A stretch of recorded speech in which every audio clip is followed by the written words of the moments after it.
In just 156 days, 5 superannuation rules quietly change in Australia. And if you're over 50, one of them could cost you tens of thousands of dollars in tax you never had to pay. This is not a drill.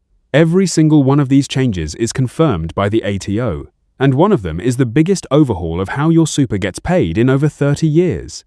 But here's the twist most people are completely missing. 2 of these changes actually put money back in your pocket. One quietly closes a loophole your boss has been legally using for decades. And one of them is a lifetime trap that catches the exact Australians who thought they were being smart with their money. And stick with me all the way to change number 5, because that one applies to almost every Australian over 55 who is thinking about pulling any money out of their super.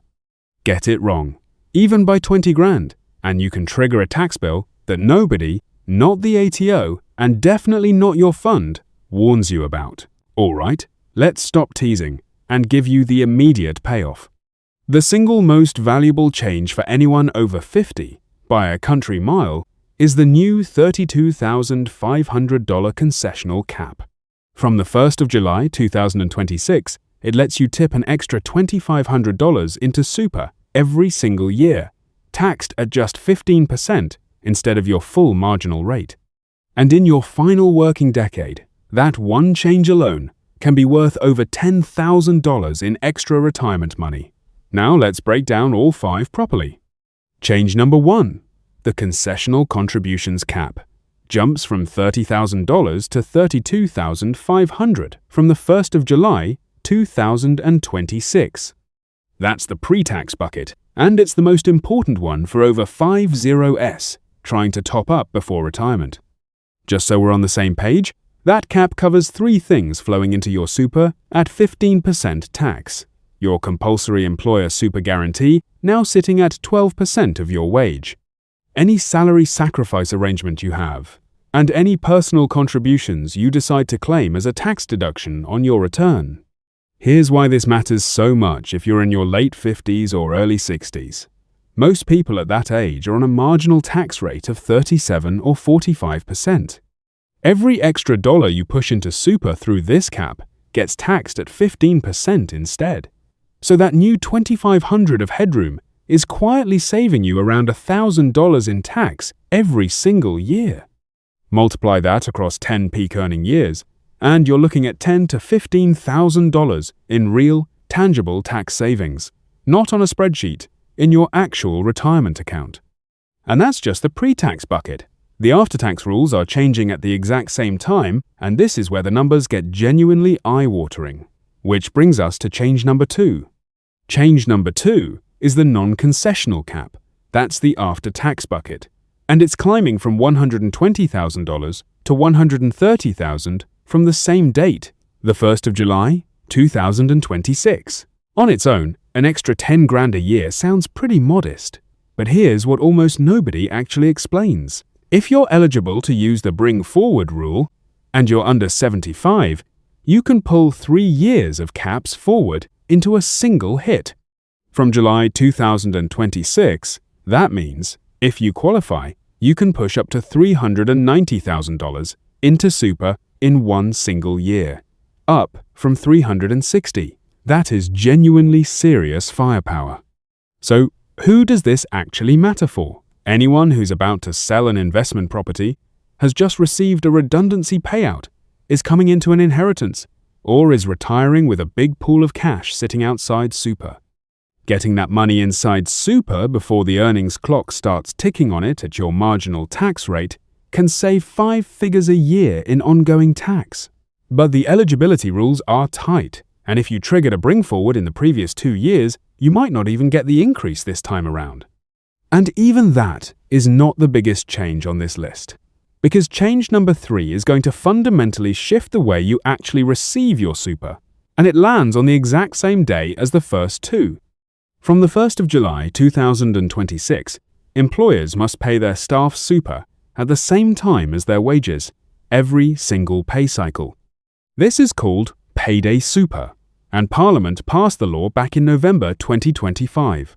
It's the single biggest change to the way super is paid in Australia in over 30 years.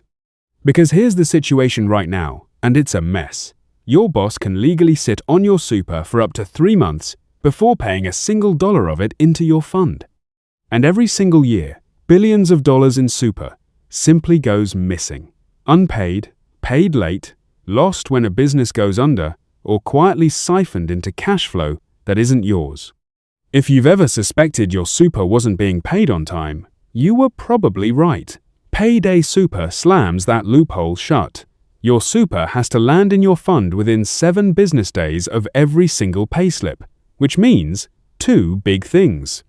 Your money starts compounding from day 1 instead of month 3, and unpaid super becomes almost impossible for a dodgy employer to hide because the ATO now sees the mismatch in real time. Real quick question. Are you actually checking that your super gets paid on time? Drop a yes or a no in the comments.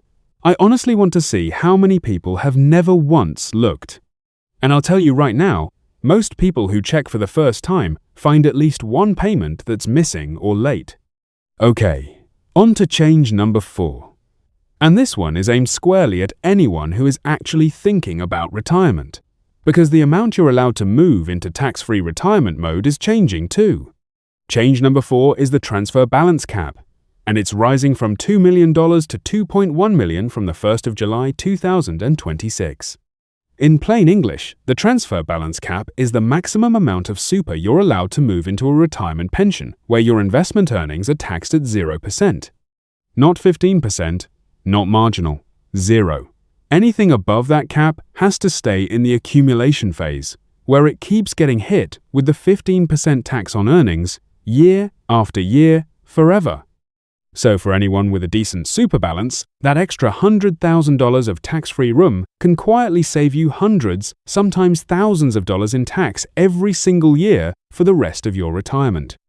It doesn't sound sexy, it won't get you a headline, but this is one of those changes that just silently makes people wealthier over time. And if you already had a transfer balance account when the previous cap was in place, you might only get a partial increase. So this one is genuinely worth checking with your fund. And now, change number 5. This is the one I promised you all the way back at the start of the video. If you're between 55 and 60, and you're thinking about touching your super in any way, please pay attention to this next section. From the 1st of July 2026, something called the low rate cap is set at $260,000. And if you have absolutely no idea what the low rate cap even is, don't worry. That's exactly why change number 5 catches so many people out. Here's the deal. If you've reached your preservation age, which is now 60 for anyone born after the 1st of July 1964, but you're not yet 60 and you decide to pull a lump sum out of your super, the first $260,000 comes out completely tax-free. Sounds great. But the very next dollar above that gets hit with tax at up to 17%, including the Medicare levy. And here's the sting. It's a lifetime cap, not an annual one. Once you use it up, it's gone forever. And here is exactly where people get it wrong. They think super just becomes tax-free once they hit preservation age. It absolutely does not. Someone at 58 who pulls out $300,000 in a single lump sum without a proper plan has just triggered tax on an extra $40,000 they didn't have to touch that way. That's the kind of expensive mistake that quietly costs someone the price of a decent car, and they usually only find out when their accountant calls them. The workaround is usually straightforward.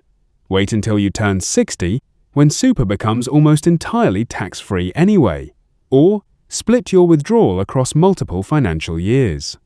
Or take part of it as an income stream instead of a lump sum. All of those can dramatically shrink or completely eliminate that tax bill. But you have to know the trap exists in the first place, and that's exactly what most Australians don't.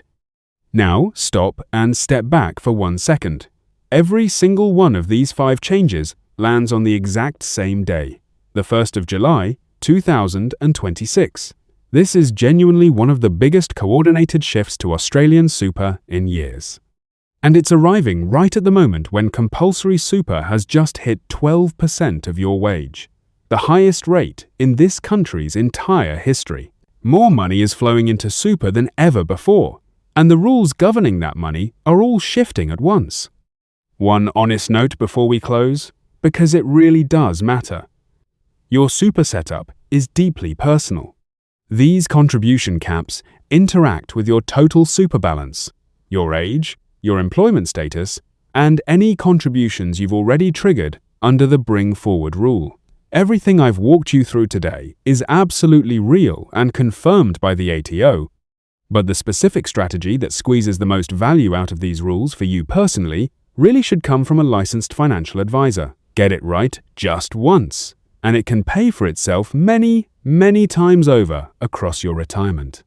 So here's your homework. Diarize the 1st of July 2026, know your two new caps, 32.5 and 130, check your very first post-July payslip when it lands, and if you're anywhere near 60, make absolutely sure you understand the low-rate trap before you touch a single cent. If this helped, subscribe, because we break down the real Aussie money numbers every single week. No hype and no fluff. And right now, tap the video on the screen. I'm about to show you exactly how many Australian retirees actually have $1 million in super. The answer is going to shock you, and it completely changes how you should think about every single one of the 5 rules we just covered. I'll see you in there.